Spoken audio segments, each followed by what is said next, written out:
Hello guys, welcome to vocabulary world. My name is Brij Mohan और phrasal verb की part 9 में आप सभी का स्वागत है।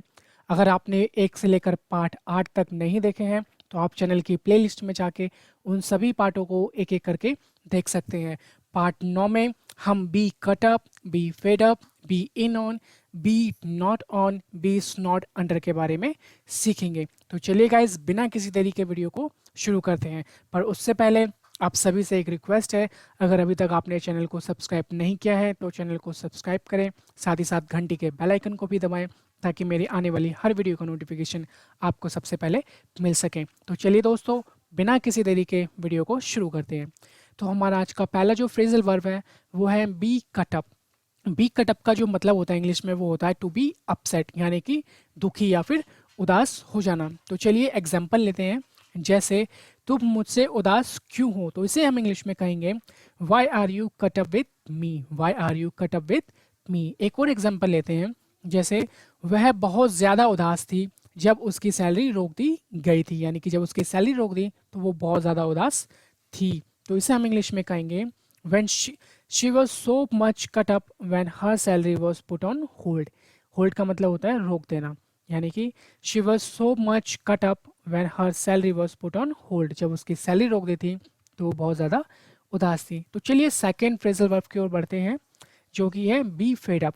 फेड अप का मतलब होता है to be sick and tired of something, यानी कि किसी चीज़ से तंग आ जाना, किसी चीज़ से बहुत ज़्यादा परेशान हो जाना या तंग आ जाना। तो चलिए एग्जाम्पल लेते हैं।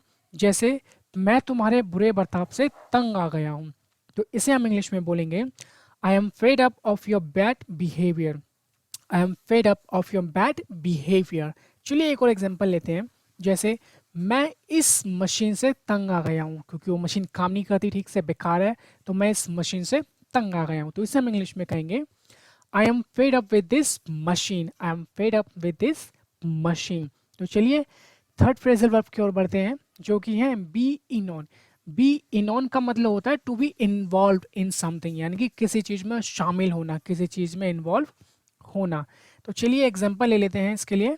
जैसे मैं उस षड्यंत्र में शामिल नहीं था, तो इसे हम इंग्लिश में बोलेंगे I was not in on that conspiracy. Conspiracy का मतलब होता है षड्यंत्र। I was not in on that conspiracy, मैं उस षड्यंत्र में शामिल नहीं था। एक और एग्जांपल लेते हैं।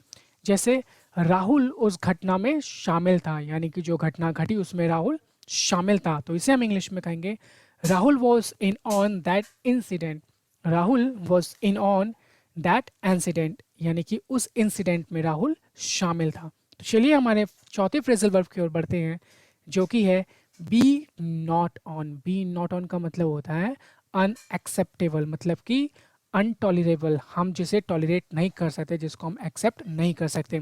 हिंदी में इसका मतलब होता है बर्दाश्त से बाहर होना, यानी कि बर्दाश्त ना करना।